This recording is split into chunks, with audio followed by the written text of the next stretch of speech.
अगैरा बगैरा मजेदार कहानी नंबर 1 फनी स्टोरी। दोस्तों, आपका स्वागत है और आज मैं आपके लिए एक बेहद ही मजेदार कहानी लेकर आया हूं जिसे देखकर और सुनकर आपको बहुत मजा आने वाला है। अतः आप ये कहानी पूरी जरूर देखें और सुनें। तो चलिए शुरू करते मजेदार कहानी। एक बार की बात है, किसी गांव में अमन नाम का एक पंडित रहता था जो दोनों आंखों से अंधा था, जो गांव के बाहर एक झोपड़ी में रहता था। एक दिन उस गांव में एक सेठ के घर रसोई का आयोजन किया गया जिसमें आसपास के गांव के कई पंडितों को भोजन का निमंत्रण दिया गया। और इसी प्रकार गांव के बाहर रहने वाले उस पंडित को भी भोजन का निमंत्रण देने के लिए सेठ ने अपने नौकर को भेजा। जब नौकर सेठ के घर पहुंचा तो उसने पंडित को आवाज लगाई तो पंडित घर से बाहर आकर बोला, कौन है भाई? नौकर ने अपना परिचय दिया और कहा कि आज गांव में सेठ के घर एक बड़ी रसोई का आयोजन किया जा रहा है और जिसमें आपको भी भोजन का निमंत्रण भेजा है सेठ जी ने। पंडित, अच्छा, फिर तो मैं जरूर आऊंगा वहां, मैं आपको लेने आ जाऊंगा, ऐसा कहकर नौकर जाने लगा। नौकर मुड़ा ही था कि तभी पंडित फिर से बोला, अरे लेकिन ये तो तुमने बताया ही नहीं कि आज खाने में क्या क्या बनाया है। नौकर रुककर बोला, पंडित जी, गांव के सेठ जी का प्रोग्राम है, कोई छोटा मोटा आयोजन थोड़े ना है, आप चिंता न करें, सब कुछ बनाया जाएगा खाने में। पंडित, अरे मैंने तो बस ऐसे ही पूछ लिया।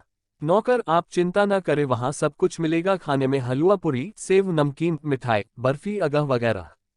पंडित, हाँ हाँ, मुझे मालूम था कि ऐसा ही कुछ होगा, मैं वहां पहले भी खा चुका हूँ। नौकर के जाने के बाद अमन पंडित मन ही मन सोचने लगा कि यार वो सब तो ठीक है, परंतु ये अगह वगैरह क्या है, यह अब भी समझ नहीं आया।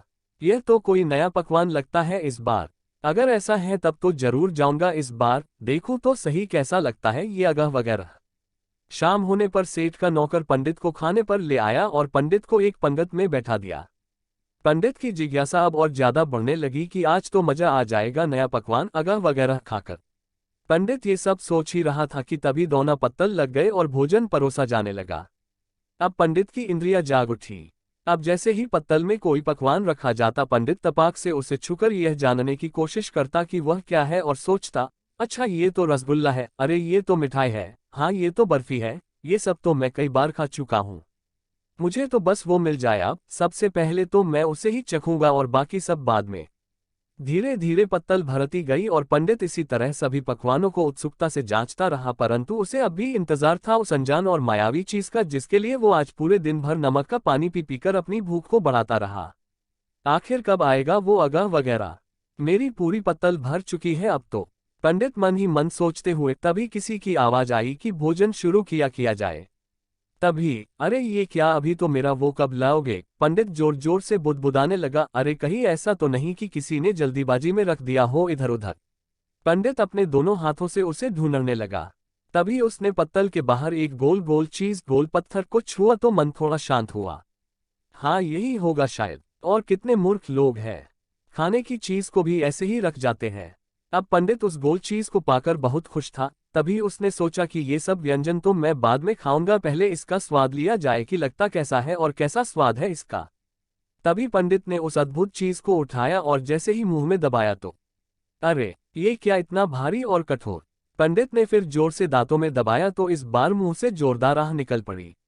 अरे भगवान, कितना सूखा हुआ है ये, कैसे खाया जाए इसे तो दांतों से तोड़ना भी मुश्किल है, अब क्या करे इसका। तभी पंडित को एक उपाय सूझा, लगता है इसे फोड़ना पड़ेगा, हो सकता है इसके अंदर कोई गुठली जैसा आइटम निकले। तभी पंडित को लगा कि सामने कोई दीवार है और शायद उससे टकराने पर उसका वो अगेरा वगैरह फूट जाए। और तभी उसने आप देखा न ताव और सामने दीवार समझकर दे मारा जोर से कि तभी सामने से किसी के जोर से चिल्लाने की आवाज आई, आह फूट गया रे मेरा तो। सामने पंगत में बैठा हुआ आदमी दर्द से चिल्ला उठा क्योंकि पत्थर की जोरदार चोट से उसका सर फूट गया था। तभी पंडित गुस्से में बोला, ओए खाना मत, ये मेरा आइटम है, फूट गया तो ला वापस दे दे मुझे। पंडित को लगा कि उसका अगेरा वगैरह फूट गया है। तभी सामने वाला आदमी भयंकर गुस्से में होकर बोला, हाँ जरूर, रुको महाराज, अभी देता हूं आपको। और फिर सामने वाला आदमी टूट पड़ा उस पंडित पर। कहानी समाप्त। अंत में तो मित्रों, ये कहानी अगह वगैरह मजेदार कहानी आपको अगर अच्छी लगी हो तो इसे अपने दोस्तों में भी शेयर करें। और इसको पढ़कर और सुनकर आपको कितना मजा आया हमें कमेंट बॉक्स में जरूर बताएं और साथ ही ये भी बताएं कि आगे आप किस तरह की कहानियां पढ़ना सुनना चाहते हैं।